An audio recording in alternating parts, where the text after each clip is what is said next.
Hello, and welcome to the very first episode of our podcast, The Boss Ravioli Queens. We are Boss Lady Amy, Nicole Ravioli, and Jasmine the Queen. And we are three very real caregivers who decided we're going to spill all the ravioli on the ins and outs of working in healthcare. This isn't your usual podcast. If you came here for health and beauty tips, you're going to be disappointed because we are going to get messy. Every other week, we will feature a different topic that dives into the not-so-talked-about, taboo, and just plain underbelly of healthcare. We will talk about what it's like being a caregiver outside of work and all the struggles that come with it. Just trying to be normal, everyday people. On that note, let's get messy. Warning, this podcast includes profane language, crude humor, mature subjects, and possible talk of bodily fluids. This may not be suitable for listeners under the age of 18. Episode 1, Caregiving, the Ins, Outs, and Roundabouts. Our first topic today is exploring caregiving, its history, and essentially the fact that, hi, we're here. The pandemic, quote-unquote, put healthcare on the map, but it's always been on the map. It was on the map before, during, and after the panini. Doctors and nurses were reigned as heroes, while caregivers were hardly mentioned. American caregiving is one of the most underpaid, underpraised, and least talked about professions in the healthcare industry. Hang on, Melvin. I'll be right there to wipe that peanut butter out your crack. Just gotta pick up my $11 paycheck real quick. So a little bit about the history of caregiving. It did officially become a job title in 1977 when the Family Caregiver Alliance, or FCA, was founded. The co-founder, Suzanne Harris, ended up being a caregiver for her husband. Before the FCA was founded, she was quoted saying, "During the course of my husband's illness, I found that I needed an awful lot of help. It was all so sudden, the problems so devastating, the legal affairs so overwhelming, that I needed help from every direction." So before the FCA, the role of the caregiver would usually be to take care of family members in their home, and Suzanne changed that, and so did the FCA. Well, I feel like that was a good idea because it gave options for, like, more jobs for caregivers and stuff. But at the same time, there's, like, so many people that, like, don't want to have to leave their homes to get care. Accurate, and I kind of want to, like, find out more about how home health care got started. Right. Because caregivers and CNAs and nurses can all do that, too. Right. I don't know. I just feel like it's, like, more expensive, though, for everybody. Which I don't know why, because, like, they're in their own home. Oh, we should probably give a little tidbit about HIPAA, the Bible of healthcare. So, HIPAA stands for the Health Insurance Portability and Accountability Act. Good Lord, that's a mouthful. Basically, it protects all of your health records and information, your name, your date of birth, your medical history number, all that's good information that you have to give when you have an appointment. It protects people from finding out anything about you or your medical history/health, unless they sign a HIPAA waiver. And you have to give permission for them to do that. So, yeah, going back to the whole history of caregiving thing, I also think that it's really important that all of that stuff happened because I feel like that probably sparked a bunch of, like, government regulations and everything for our jobs because without that, like, we'd probably still be how it used to be, you know, as far as, like, when you think of mental health institutions and how they treated their patients, like... Absolutely. Sure. And it gives the education needed for, like, a lot of people because, like, so many family members, like, have no idea what to expect. Right. And honestly, my mom used to be a CNA, and they didn't even require them to wear gloves when they were, like, doing cares on people, wiping their butts, That's nothing. disgusting. Yeah. Absolutely disgusting. So, and that's actually something I forgot to mention about the FCA, was that they, like, fought for laws and, like, regulations for caregivers. Exactly. Well, and I think another thing, too, that's really important to mention is that they probably, if I'm guessing, had something to do with the fact that we need continued education.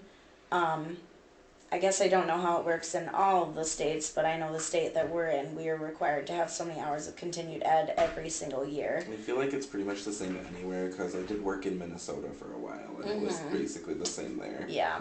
The bonus was you could skip through the videos, though, if you already knew. Honestly, that is my biggest pet peeve with continuing ed, because you literally know all of these things, and it's like you're a brand new caregiver, and you have to watch all these videos, and you can't skip anything. And then there's like these little interactive tests that you have to do, and it's the most annoying thing I've ever done in my entire life, I'm pretty sure.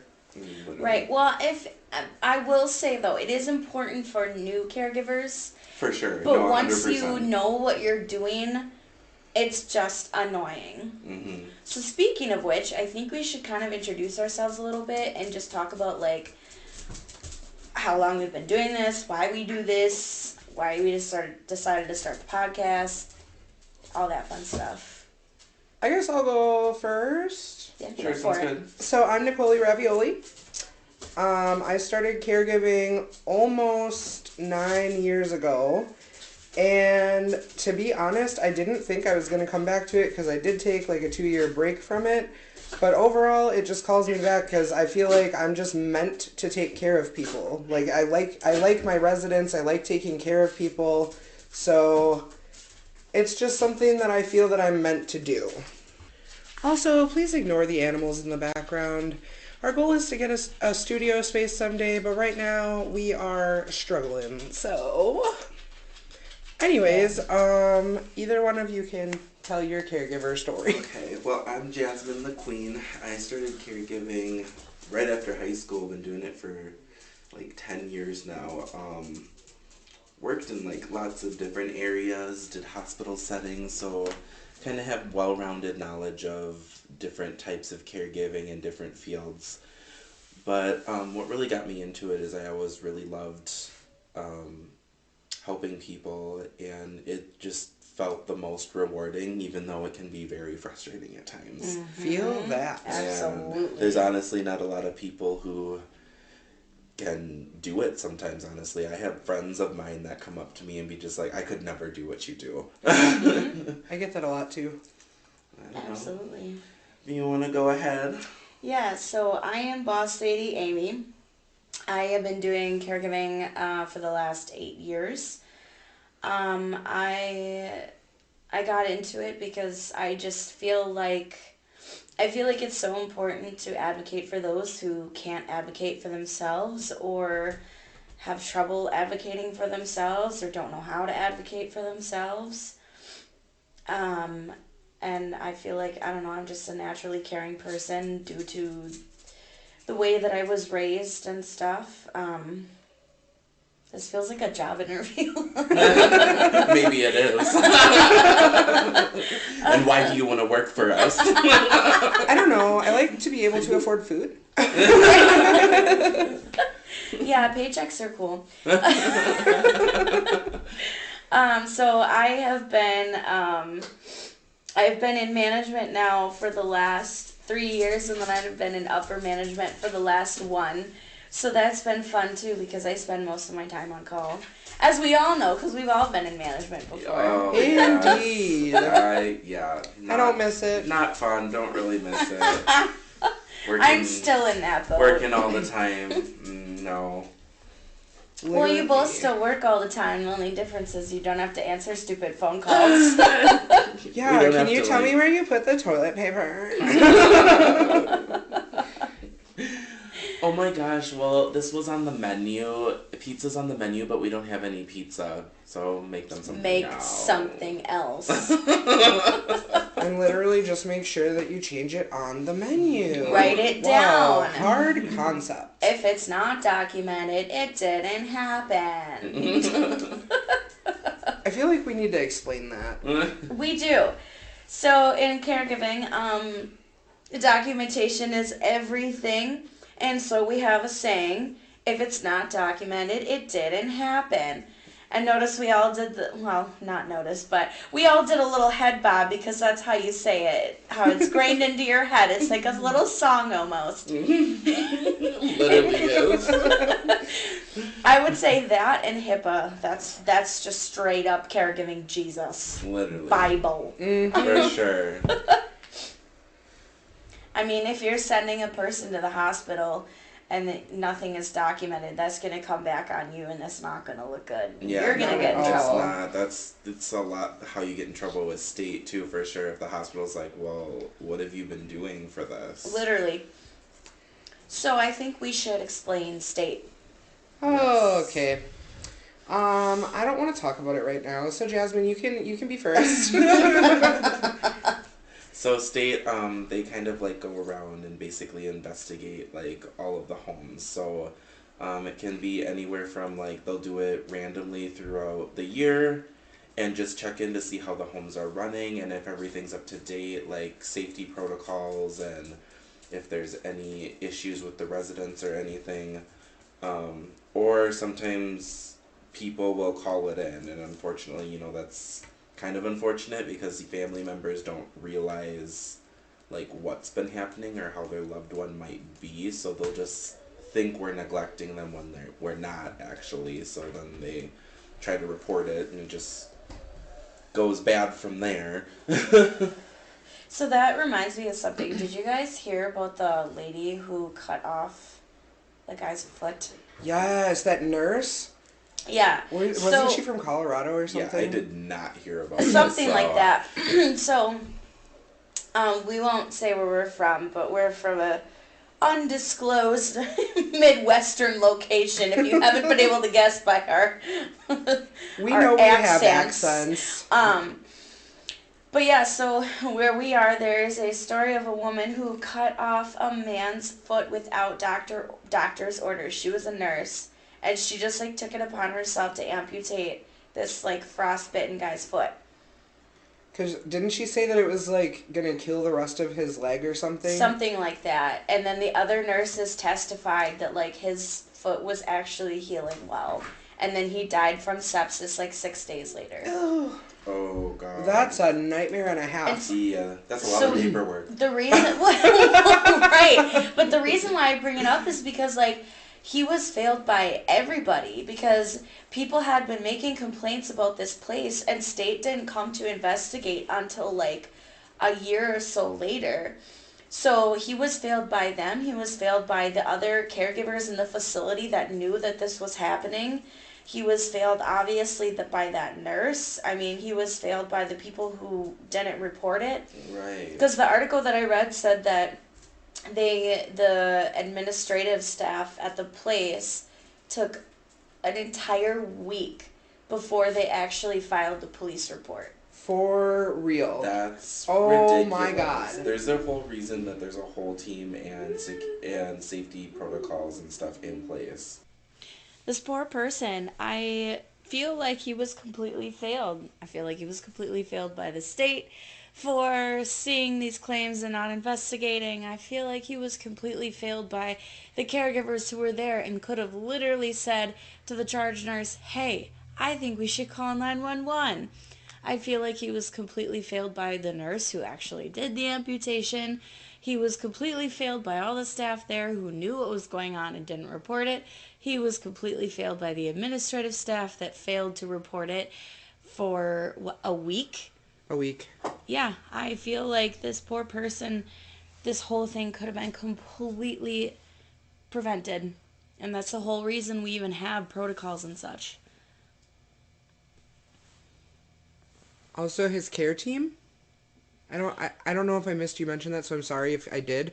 But just to go into a little detail about that, every single person that lives in a nursing home, a CBRF, we'll explain the abbreviations later, an AFH, like any of those facilities where it's a long-term care, they all have a care team, which consists of a social worker / case manager and a nurse. And they are supposed to do check-ins pretty regularly on these people, and if there's a change in condition, then the staff is supposed to report to them. So if the staff did report to the care team, and obviously like the care team would have gotten word of this when the administration did, I would assume, unless the administration was trying to cover it up. I don't really know. But then the care team failed as well, big time. Yeah, for sure. Like, it's... Well, and also too, like, The care teams, they're supposed to check in like once a month. Yeah, sometimes I feel like they don't though. They- I don't know why. they don't. It's just it's like they always like want to try to manage everything from a distance, which I mean is fine if that works out for certain like cases, but like not everybody's case is the same, and sometimes they need more visitation. Exactly. I completely agree. Yeah, no, this could have been completely prevented. So I think it's important to note, just going back off of Nicole saying about how we would explain those abbreviations. So you said a CBRF, CBRF, AFH, and nursing home / long-term care facility. Okay, yeah. So a CBRF is a community-based residential facility. That basically means that there doesn't have to be like a nurse on staff. That just means that they can be licensed for 8 residents or more. Yeah. So you want to help me out here? So, like he was saying, CBRF stands for Community-Based Residential Facility. Can have up to 8 it can have 8 residents or more. So the difference between a CBRF and an AFH is AFH. Well, the abbreviations. It stands for Adult Family Home, and those ones you can only have up to 4 residents per home. CBRFs also have way more state regulations. Like, they are way more regulated than an AFH is. Actually, I should clarify something. Sorry, my bad. No, you're so fine. anything over 4 residents is technically considered a CBRF, but it's pretty standard for a CBRF, at least a home, to have 8 residents. So, just that clarification. Yes. And then nursing home, I think everybody pretty much knows what a nursing home is. But in case you've never had to deal with that because you've been blessed somehow, it's basically for elderly care, but there are some instances where you'll have like amputees or people with physical disabilities that can't take care of themselves in their home, and they don't have family to take care of them either. Right. Usually they end up in like the rehab section of the nursing home, and then they're like more of like a short stay, and they're there until they like recover. Right. So yeah, well, with a nursing home, basically it just means that they require skilled nursing, which is, can be anything from like wound care to if they have like a special operation or something that requires follow-up with a nurse. Basically anything that is outside the scope of practice for caregivers. Oh, I guess I probably should have mentioned that since, nursing home, you have to be a CNA, but there are also facilities that are not skilled nursing facilities that you can work in as a caregiver as well, where it's like a nursing home setup, but it's not the same requirements. And those Suck. are called... They suck. They do kind of suck. They do. And the reason why they suck is because a lot of shady stuff can go down, and people are never going to find out about it because they don't require nurses to be working in the building. But those are called assisted livings. Like having a one med passer for like 2 different hallways with 45 residents. Oh yeah. Oh my god. Yeah. Or not fun. I've also worked in those type of facilities, and 20 residents and 1 med passer and 1 caregiver, which means the med passer has to stop passing meds and giving insulin and doing all the things that med passers do, like taking vital signs. Do I need to explain vital signs? Which should not be happening. When you're passing meds, you should be focusing on just meds, because otherwise mistakes happen, people get the wrong medications, it can be a real shit show. And God forbid someone is on a sliding scale insulin. Because if you give the wrong dose of that because you're hyping yourself up or whatever because you're running around like a chicken with your head cut off, that can kill somebody. So it's really, really serious, but these facilities, they just don't take it as seriously. And they're just like, well, organize your time better. Organize your staff better. Literally. Please tell me again that this is my fault. is where we just breathe into the window and write help. Yes. So, yeah, we should probably explain all the basics. So, vitals, obviously, is just your standard pulse, respirations, oxygen level, temperature. I think that's it, right? Did you say blood pressure? Oh, yeah, blood pressure, too. Duh. And your weight is also considered a vital sign, but that's usually only once a week. It is considered a vital sign, but, like, if someone has a fall, you're going to take those, what did I say, 4 of them? Yeah. Five? 4 or 5. 4? I don't remember. I don't know. And then weight is most people the standard unless we get something written in writing. Unless we get a doctor's order, it's either once a month, but it's pretty standard for once a week for consumption monitoring and all that stuff. Consumption monitoring. Oh, God, now I have to explain that.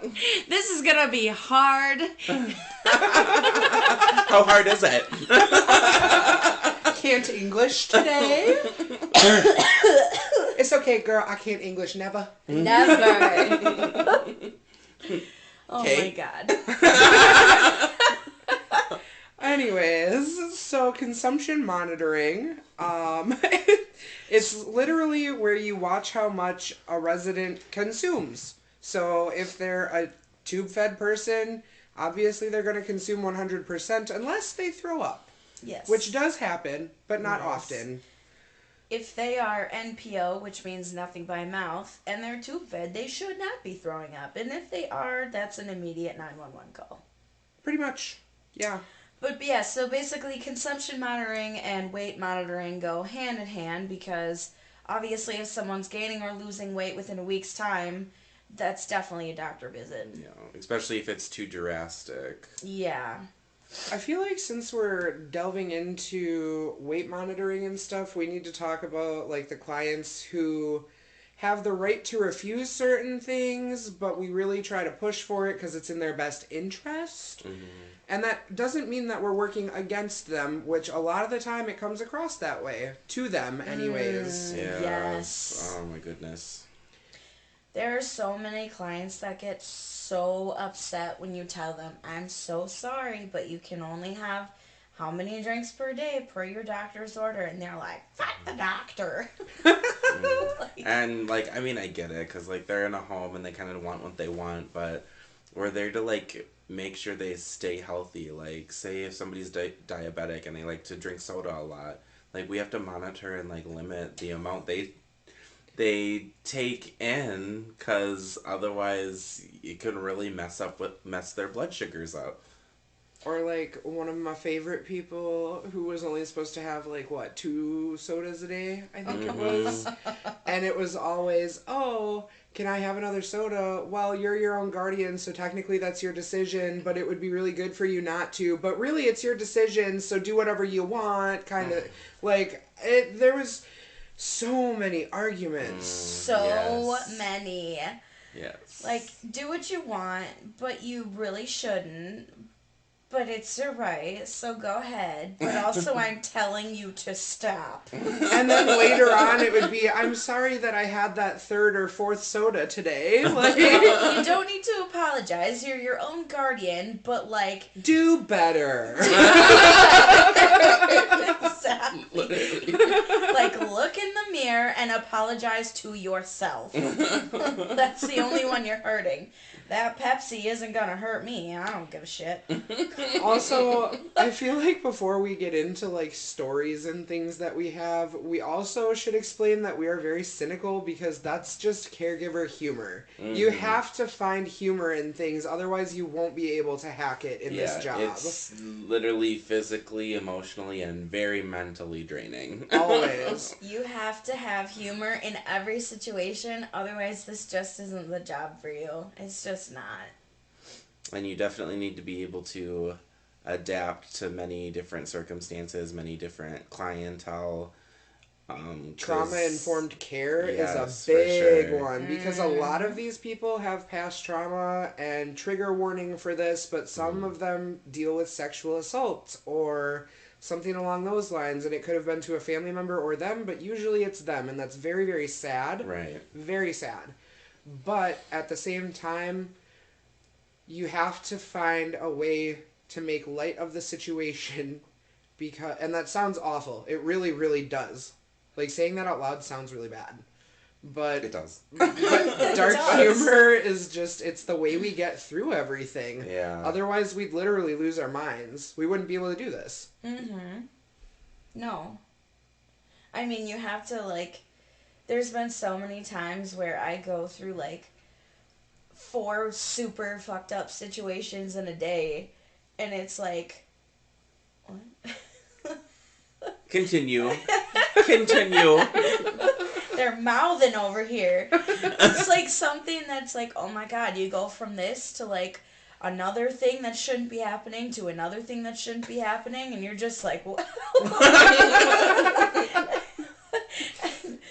Oh, naughty. And you're just like, well, this is my life. Yeah, That's literally. it. Just gotta learn to laugh about it, because what else can you do? I just, like, oh, those residents, now it's making me think of things. Okay, I'm going to get off topic for just a second.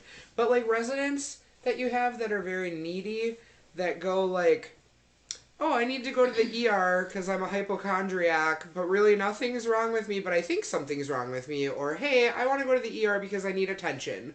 Mm-hmm. Like, I remember specifically 4 times in one day this lady went to the ER. And it was literally nothing. And the 4th time she showed up, the doctors and nurses just gave her some pain meds to dope her up. So they sent her back home, and she slept the rest of the night.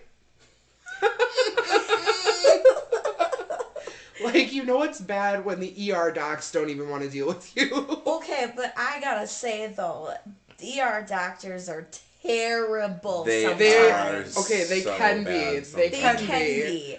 Okay, sometimes Let's they're be honest, awful. they're like barely there anyway. Like the nurses do most of the stuff and Literally. they like Legit, pop in and legit. like see you and then they're like, oh, and then they tell the nurse to like, oh, can you do this, and this? Right. And we're gonna do all of this or whatever. And And you then they come in, literally like, see for the the doctor for like a minute. discharge. They come for the literally come in. discharge.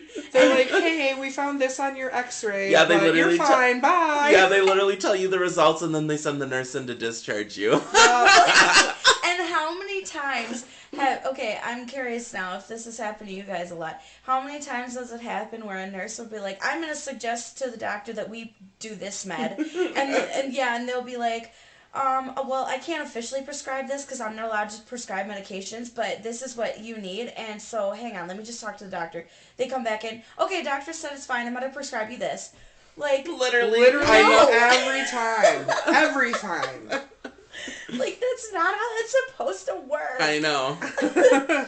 And then, too, you have the opposite side of the coin with the nonverbal people who, you have these hypochondriacs over here who have a freaking hangnail and they need to go to the doctor. Okay, I'm sorry, but speaking of nonverbal, I think it's funny when I take a nonverbal person into the doctor for like any type of appointment and the doctor's looking at them and like talking to them and I'm like they're nonverbal, they're not really gonna respond to you or whatever, and like I'll give them like a lowdown of like what's been going on kind of thing, or like what they will respond to, But then or whatever, they and still then they keep talking to still them. ignore the caregiver.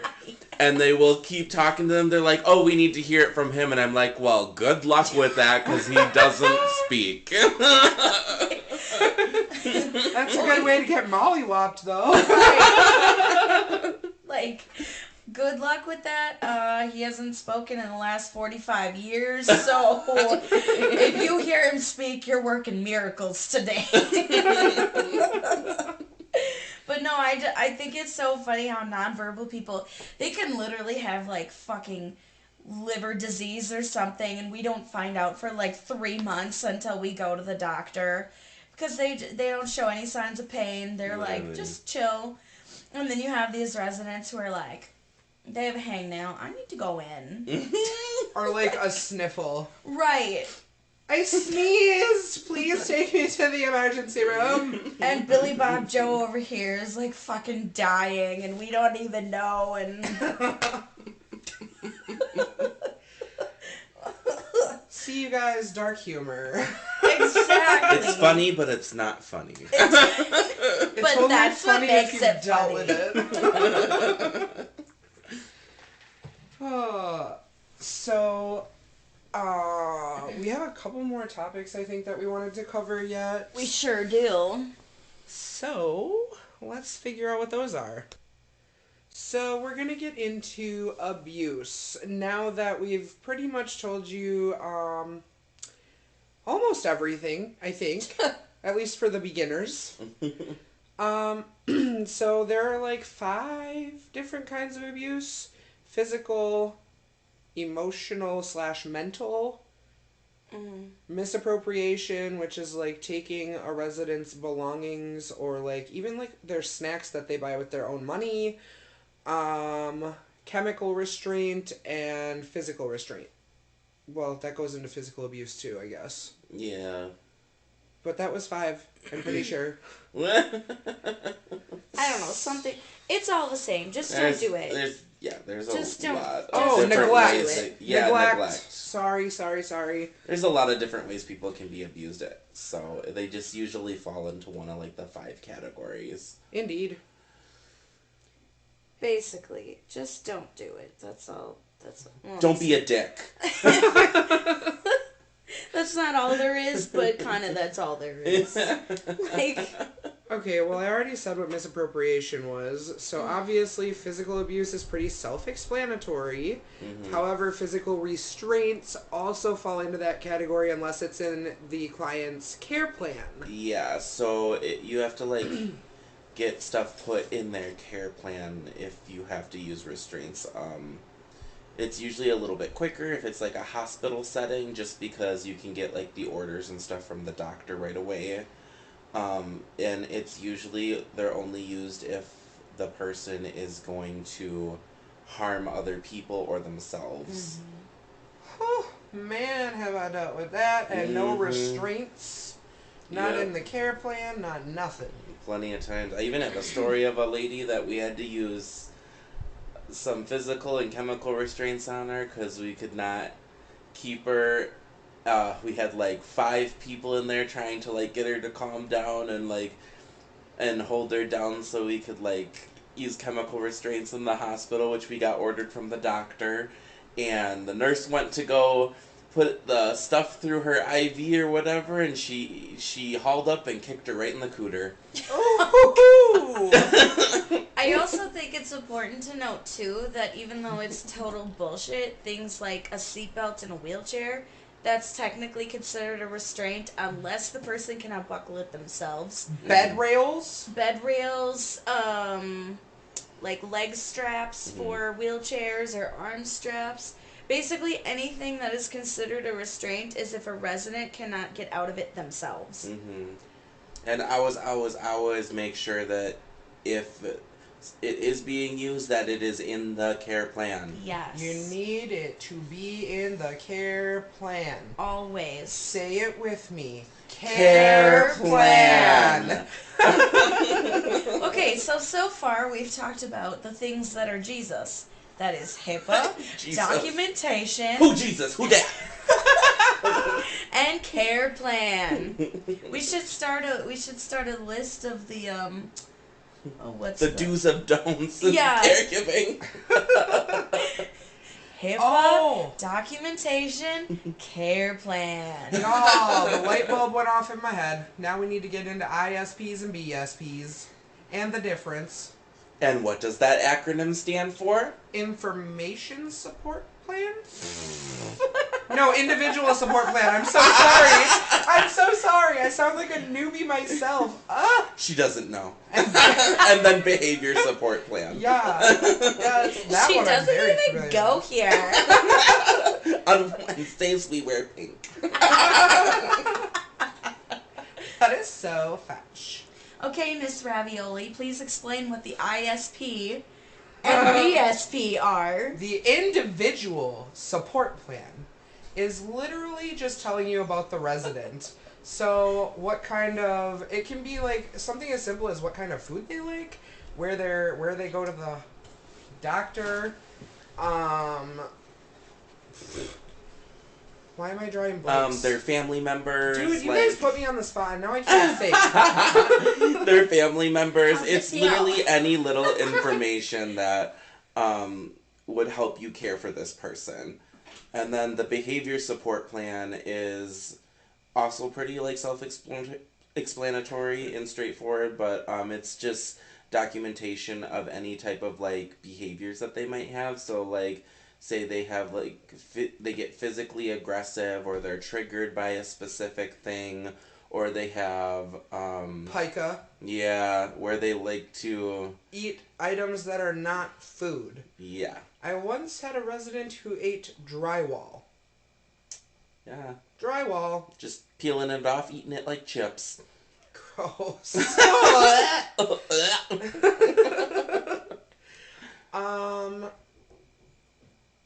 Oh, and in the BSP, it will usually tell you what works to redirect their behaviors as well, which basically just means to take them out of their behavior either before it starts or without using a PRN. A PRN means an as-needed medication, which some people actually use as chemical restraints because they just want to keep them doped up so they don't go into behaviors ever. Yeah, which is against their rights because that's basically making them not be able to do what they would normally do, like function normally like they would throughout the day. Yup. Oh, I have stories about that too, but I'm not going to get into that right now. We'll get into that in another episode. We'll get into more stories in more episodes. I also want to note... Hi, back from the bathroom here. I also want to note that with... Did you need a wipe? I about damn fell out of my chair.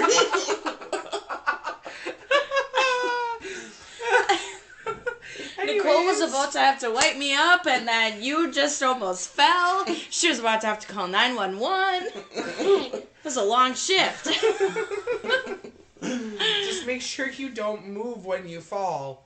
It's bad, remember that. Did you hit your head? Stop. I'm going to get you a pillow for your head. Let's do some range of motion. Okay. I'm going to have to stop myself here before I have to explain all the things I just said. Range of motion. Yeah, I'll explain range of motion in a minute. But no, I was going to say, so for a PRN, you cannot give something for a specific behavior. Like if a client asks, hey, can I have my PRN for anxiety? If it says it's for agitation, you can only give that when they are agitated. Yep. And it's poopy because sometimes you really, really want to give it, but you really can't.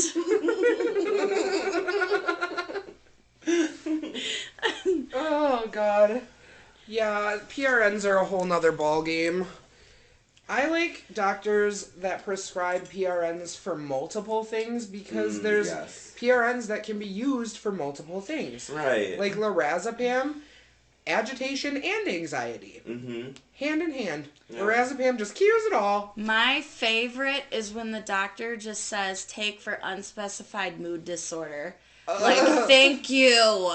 Now I can give this for behaviors when they ask. Now I don't need to be like, how are you feeling today?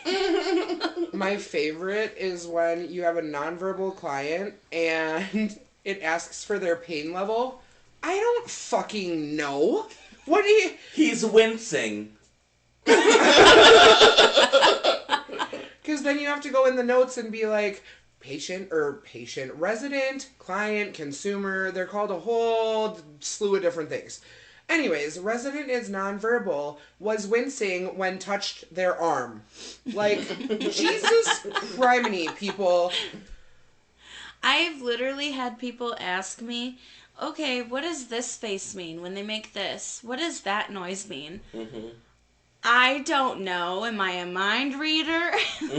He could be hungry. He could have to poop. He could just be bored. He could be in pain. He might need to go take a nap. How am I supposed to know? You just kind of gotta go through the list of things and check. Right. Exactly. Oh, okay, so we pretty much, I need to explain range of motion. Yeah, you do. So range of motion is very simple. It's literally the range in which your body can move. Motion. It can motion. So, for example, when someone has a fall and we suspect that they have broken a hip, we are going to do range of motion in their legs. If they cannot motion their legs, they might have a broken bone. Yeah. But, like, I feel like, so, oh gosh, why is it so hard to explain? It shouldn't be hard to explain. It's hard to use explain. range of motion a lot of times for, like, CP...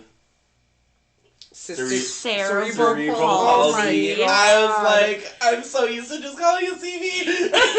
Okay, So but tell me why I was going to say cystic fibrosis. That's CF, not CP. I don't know. It's spelled with a PH now. I'll tell you why it's so hard. Because we do this shit day in and day out, and it's very hard to explain this. Yeah, it's because different. we've been living and breathing it for the last And almost literally, decade. But literally, when you when you train someone, you're literally showing them what to do. So you don't actually have to explain anything, really. You're just like, hey, take their leg and, like, pull it to the side. But make sure you're not, like, ripping their leg off. Right. Well, and also, like, who here has trained an actual, like, non-experienced caregiver in the last, like, month? Me. Really? Yup. I haven't trained anybody that was brand new to the field in so long. Oh, you trained that one person, I think, didn't you? The blonde. Oh, yeah. It is so hard for me to explain, like, something that this person does not know at all. Because most of the staff that we have, they've been doing this for a while. Yeah. Yes. But honestly, and we all love it when a new staff comes in and they're just like, oh, I've been doing caregiving for, like, forever. And we're like, oh, thank God.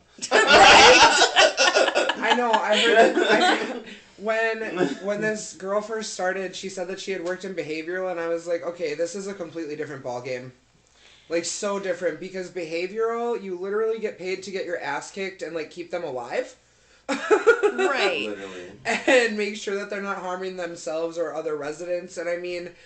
As much as you can. And I mean, I'm kind of, like, playing it down a little bit, I guess, because literally you're the maid. You're, like, acting like a family member to them, because half the time they don't have family that comes and visits them anyway, or, like, they're dead. It's really, really sad. Anyways, you cook for them, you clean for them, you do their laundry, you bathe them, you sometimes wipe their butt if they can't, and you don't want to know what happens if they have pica, if you were paying attention earlier. And then, like, going from that to strictly, like, cares, where you're literally just, like, cleaning them up and making their meals. You're just running around all day. Yeah, when you're in an all meds. cares facility, like, you don't get a chance to sit down. Never. I'm a runner, I'm a track star. Yes. Literally.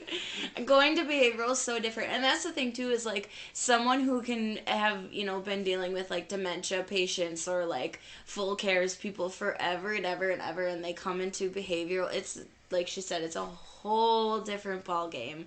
Like, oh, you thought, honey, you thought. You thought you knew what you were doing. It's just a different struggle with the same field. Exactly. I'm gonna warn everybody, we've got like a minute and a half left.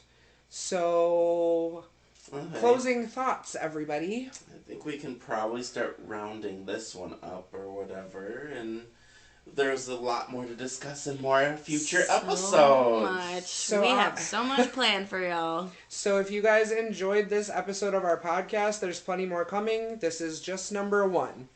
Also, I'm not sure what we're going to be streaming this on yet, but if you can leave comments on whatever it is, let us know what you'd like to see. We're also going to link some social media accounts. So we're going to have a TikTok, a Twitter, a YouTube eventually. Snapchat? No, we decided against that. It will be linked down below. Check the description box below.